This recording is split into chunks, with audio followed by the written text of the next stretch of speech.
Hello, Ryan here, aka Mac, and welcome. Today I want to go over and break down the Procedural Planets V2 gameplay mission that we saw. I'm going to delve into it a little bit, point out some aspects that I thought were interesting that you may have missed, or just certain gameplay roles that could be cool. Anyway, so it kicks off as we approach Layer 3, which is the third and final planet of the Layer system. This system is unclaimed and located on the far western side of the star map, close to Vandal space. In fact, it's one jump away from Vanguard, which is a Vandal system. Layer 3's description is a rocky planet full of granite and crystal, though with resources, there are no permanent settlements. So it kicks off at 5:31 PM, where the mission is searching for a distress beacon. As we close in on the planet, you can see the atmosphere with the planets and the clouds, mountain peaks, they all look very, very nice. It passed the space station, which we will see later on, and then the camera takes us across the landscape, which shows mountain ranges, some of them snow-capped bodies of waters. We've got tundras, savannas. This shows that there are multiple biomes on one planet. It is not just going to be, here's an ice planet, here is a forest planet. They are actually multiple biomes. Not that there won't be ice planets, of course, but we could hear birds singing, dust and dirt was blowing around, and there was even a huge mountain peak similar to Everest with a bloke on top of it. Don't know how you got there. But then into the area where the mission began, which was just a vast, vast desert. So we get to the ship that accepted the mission, which was the updated constellation Aquila. It is looking very, very nice. The pilot is actually the pupil to planet guy called Joaquin Steiger, who is in Squadron 42. Now, the idea of this mission is very similar to the 3.0 demo we got. It is to find a distress beacon, and when he starts getting into a certain range of this distress beacon, the ship alarms start going off saying that the atmospheric conditions are unsafe, meaning that the ship cannot withstand the environments in this atmosphere or within that area, which forces him to land on a local landing pad. Now, something Chris said during this was that he doesn't want people to just effortlessly fly down to the location, get the beacon, then fly to the next location. He wants it to be more involving than that, and with it being Aquila, obviously we have the Ursa rover. So there will be multiple places where I will point out along this mission about how cool it would be with multi-crew and the certain differences of having a crew with you compared to playing it solo. I will be skipping parts as well, so if you want to see the full version, I'll try and put a link in the description for you to watch. But also, much of what we see has been scripted and set up purely for this demo purpose, so do keep that in mind. It won't always play like this.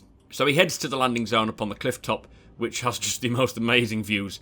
He goes to land, and as you can see, the landing gear actually compresses as it should do, as if it's got suspension. Something that I'm so excited for. This is something I've been wanting for a long while. It's also early evening, so the sun is beginning to set, and it just casts some very long shadows. Very nice. So also something to point out is the new item 2.0 in a thought feature, which it looks like it's in for this. Still not 100% sure how I feel about this, as it seems a little bit too intrusive, but it is work in progress, so we'll have to wait and see what happens when it's finished. He heads to the locker, grabs some armor, which is unknown to me. I've not seen this armor. It looks like quite a heavy kind of armor. No helmet, as the air is breathable. Chris did say that, you'll be unable to sit in the pilot seat wearing some armor types, which is why he was wearing his sort of skivvies. He picks up the weapon, which is the updated arrowhead sniper. Very cool. And I can just imagine as he gets out of the ship, standing there with three of the friends on the landing pad, scoping out the best route to get to the objective. Everyone's readying their weapons and just generally having a good time. But if you notice on the character's lower back, as we pan round to the rear, you can see the LED bar which goes from red to green. Now this, to me, is potentially either your O2 level or your health bar.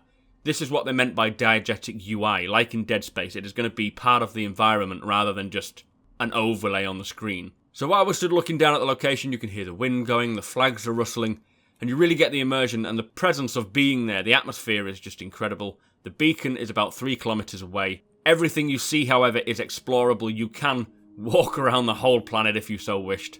To get there quickly, he goes and gets his Ursa rover, so as it drops down... This got me all excited, actually, because the first time we saw the Constellation Aquila commercial and the Ursa rover starts coming down in that, I have dreamt of this moment, and it is here now. So it is actually a playable level. Obviously, we don't have control of it yet, but from that first video we saw, we're at that stage now. So the Ursa rover has some panels. Again, work in progress. On the top left, we've got the speed. The bottom left, we've got the throttle usage. The emissions are on the top and bottom right, and the radar is in the middle. Below on the left panel, we've got the damage states with all 6 wheels. The wheel position, it says, is extended as it folds up for storage because it won't fit properly on the Constellation Aquila otherwise. It appears to have multiple tabs as well for some reason. I'm not sure what's on these tabs. It could be a number of things. but on the right-hand panel, it appears to be targeting. Obviously, these are swappable. You can change them as you see fit. Now, the outpost that we landed at is number 57. This looks very awesome, and I hope that we can explore it. It looks like it's been abandoned. To be honest, otherwise they would have responded to the distress signal anyway. But it looks kind of dilapidated and sort of left to the elements. Now, just before we set off, the gun on the Ursa rover pops up to the side. This is again folded down for storage. It just looks so cool. Now, the suspension as he's driving along, you can see allows for a very smooth ride, and it looks like it's going to be incredibly fun using these rovers and whatever the possible variants they could come up with. While driving around, it's easy to forget that this isn't just a small level with backdrops, but a huge planet, and like I said, if you wish to drive around to the other side, you can do. I wouldn't recommend it. I don't think your fuel would get you there, but it's possible. And if you imagine having 2 to 3 crewmates sat in the back chatting away, or a passenger to your right, the gunner passenger, it would just be incredible. We also come across some desert-like plants similar to cacti. They do look very, very similar or human-like, which could be a bit daunting when you're walking along and you keep seeing these figures pop up, but they're just plants. It's nothing to worry about. We also saw a rotting Cutlass Corpse, which I did read on the comment. I think Fanstar said it could be a homage to the death of the old Cutlass as they are revamping it. But clearly this pilot did not heed the unsafe atmospheric flight warning, and it does look very real. I mean, you'd check for salvage, but it doesn't look like it's been there a while, so there doesn't look like it to be anything. So later on down the road, we got what Chris Roberts called a breadcrumb, which is a clue as to the ship that we are searching for. It is named Orpheus Horizon, it has its reg tag, and it is a Javelin class, so it's one of the largest ships we've seen. It also shows where it was built, when it was launched. Such a cool little item. I would love to be able to salvage this and actually have it in my hangar as a memento. Whether or not that's going to be possible, I don't think so. But a cutscene suddenly kicked in, introducing the Star Wars-esque group of nomads, called the Sand Nomads, I think Chris calls them. Have a very cool voice. Are they human? Who knows? I am actually working on a separate video for this, which will be coming out later this week, as to who they could be. But the light changes very nicely when they head into this valley. You can see the headlights lighting up the way. Nice and subtle. They're not too bright. They're very realistic. Dust is falling from the rocks on the right-hand side. Whether this is a sign of activity above or just some ambient micro detail, I don't know. Probably the latter. But it hits a landmine and explodes. The wheel blows off, rendering the rover immobile. Now, the nomads begin to start shooting. This is clearly an ambush, luring someone in using the beacon. It is a very cool moment, and again, if you had a multi-crew, the experience would be extremely exciting and completely different, where you work together and plan your way out of there. Obviously, for demo purposes, it is a solo mission, but bear in mind that the Sand Nomads are programmed to purposely miss so as not to kill the character, otherwise they would just have to start the whole thing over and it would be a nightmare. Now, once he takes out the Nomads, it says that you can see that the rover is immobile now, so it cannot be used. But again, if you had more crew, you could potentially fix the rover, provided you have the spare parts, the components, and so forth. And if it was mine, there was no chance I'd leave it behind, but again, it's for the demo, so there you go. He gets to the first distress beacon in the Javelin escape pod, the very cool monitor UI, and it tells you that where the ship is from and the number of the pod that it is, and it gives you 3 options. The first one is secure scan for beacons, run system check is the second one, and then the third one is enter low power mode. I'm not sure what they're all for. System check will obviously tell you if the system's working or whatnot. But anyway, they run the scan 0 to 100%. There's some more text below. It's a bit unreadable.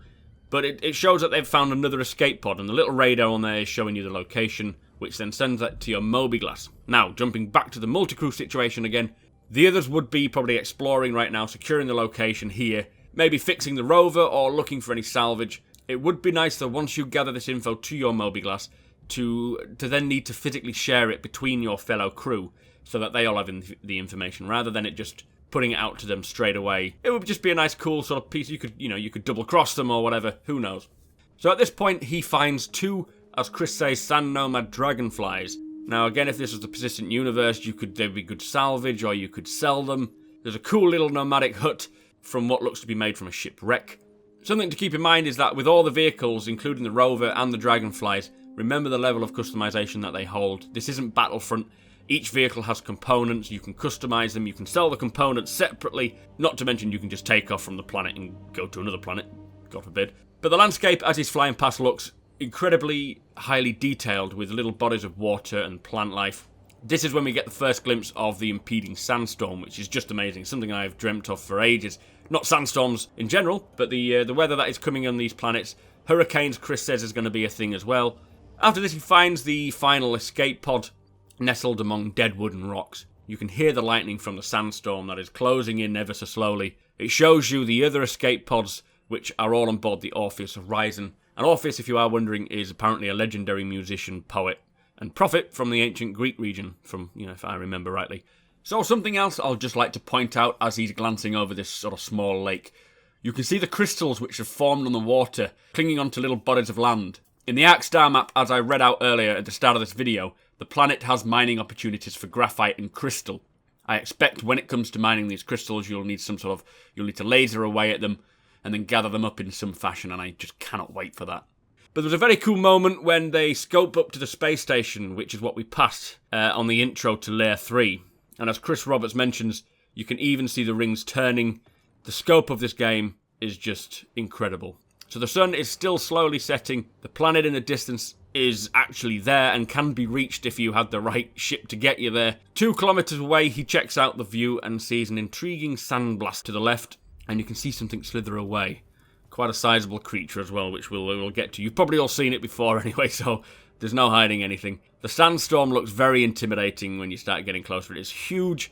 The Javelin wreck looks awesome and appears to have been salvaged extensively. Also, the elements seem to have played the part in its degradation as well. The Sand Nomads have laid their claim and set up constructs to defend and then, potentially get inside this ship. He scopes down and sees a patrolling Nomad all on his own, takes him out, and then as he returns to the Dragonfly, you can see the sand gathering on it. I don't think the sand is procedural on these vehicles, but it does look cool all the same. And then we see the first bit of stealth and a takedown, which is very, very cool. He then runs for shelter just before the storm arrives. Now, this Sandstorm, there appears to be some sort of urgency in Chris Roberts' voice as the guy almost gets caught in it, giving the impression that the storm is very dangerous. However, when you see the Nomad, who is just sort of nonchalantly staring at it, it kind of contradicts this. This is possibly, again, demo purposes, perhaps. We don't know yet. But when he runs inside, you get the feeling it's so immersive, and the storm finally hits. Panels are blowing off the roof. The entrance ramp has apparently gone. The wind sound gets up. I do hope that you have to wait these storms out before proceeding. We know that storms can ground spacecraft, as takeoff would just be too dangerous. The storm didn't really last that long. I expect, again, this is demo purposes, and it will last a lot longer in the final product. But once it's cleared, he proceeds further into the Javelin, finds a Nomad tampering with what looks like a power plant, takes him out with a cool headshot, and then his friend appears and he takes him down as well, who drops the weapon. He then needs to look for a way out of the Javelin because he's very high up. So he walks along this constructed bridge from the Nomads. You can see the sun getting even lower, so nightfall is going to come in because there is a day-night cycle. Into the massive rear thruster of the Javelin, which is kind of like a Star Wars 7-esque or homage. And you begin to hear the Sand Nomads, more Sand Nomads arriving on the Dragonflies. There is an epic shot where the Sandworm just explodes a Nomad's Dragonfly. It does kind of look like a giant penis, but we'll move on from that. But the shot pans out, very cool. The sheer scale as you come out and you can see how big this planet is. There are just no words for it. One of the best demos I have seen from Cloud Imperium. This is obviously every year they just get better and better. When we can finally play this, each planet is going to be to this fidelity. We can travel between them all. Amazing stuff. Anyway, if there's anything I missed off, please do tell me. Something you may have noticed. As I say, there will be a video coming out later this week which highlights who the Nomads may be.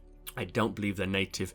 Who knows? We'll have to wait and see as I delve into it. Anyway, give me a thumbs up, guys. It really helps me out. Do subscribe. Follow me on Twitch. Follow me on Twitter. And I shall see you next time.